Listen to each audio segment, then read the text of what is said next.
Washington's clear thinking headquarters. The Morning Majority, 5 to 9 on 630 WMAL. 6:37 on WMAL. This is the Morning Majority. Brian Eamon, Joe DeGeneva, our legal expert in the house this morning. 124 people dead from the tornado Sunday night in Joplin, Missouri. Wow. Single deadliest U.S. tornado since 1953. It's been that long. ABC's Jim Ryan joins us now. All right, it's been a couple of days since the tornado hit. Paint us a picture, though, of what Joplin looks like this morning, Jim.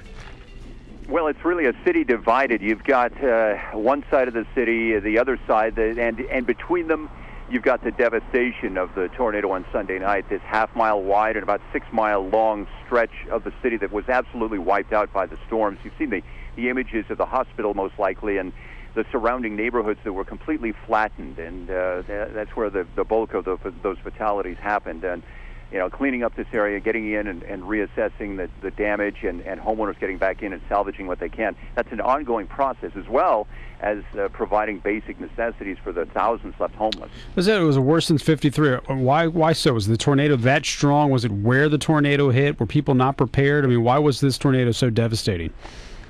Well, because it happened in a well-populated area. Statistically, most tornadoes go completely unnoticed because they happen way out in the country where nobody even notices them. It's rare for a tornado to strike in a populated area like this, a city of 50,000 that was sitting right in the path of this storm. The warning was about 20 minutes. The sirens started going off, and people started getting into their safe rooms and their basements. But in a lot of cases, even being in that safe place didn't matter because the whole house was reduced to a concrete slab.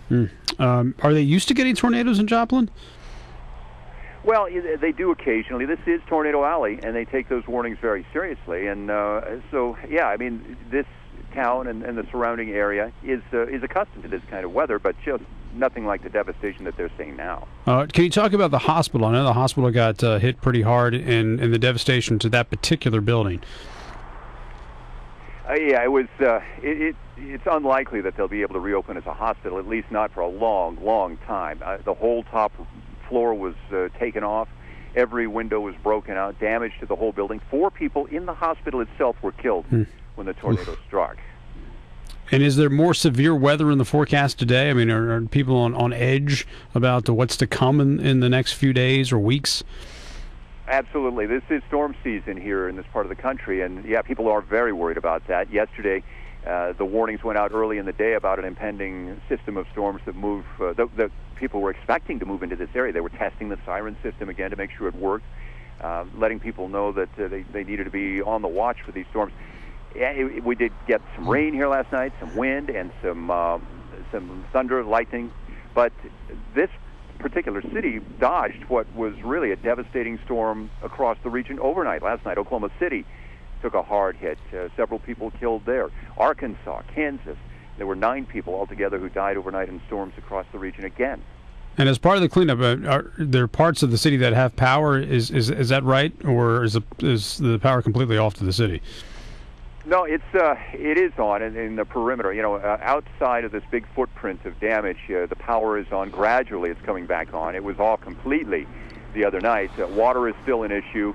The pressure is extremely low because you've got so many places that where the water mains were broken, so water is still an issue across the city, but power is slowly coming back on. All right, Jim. Good to talk to you. Thanks for the update. We appreciate it. Thank you very much. ABC's Jim Ryan live in which was a terribly hit area, Joplin, Missouri. 124 people killed on Sunday, and what is the single deadliest tornado since 1953. You take that, and with what happened in Alabama several weeks ago, where over 300 people are gone. Some people that are still missing. It's been an amazing weather year in the United States when it comes to tornadoes. It's really an incredible story, and you really cannot understand the power of these things until you've been in one. They're just unbelievable. Yeah. It's just like an earthquake.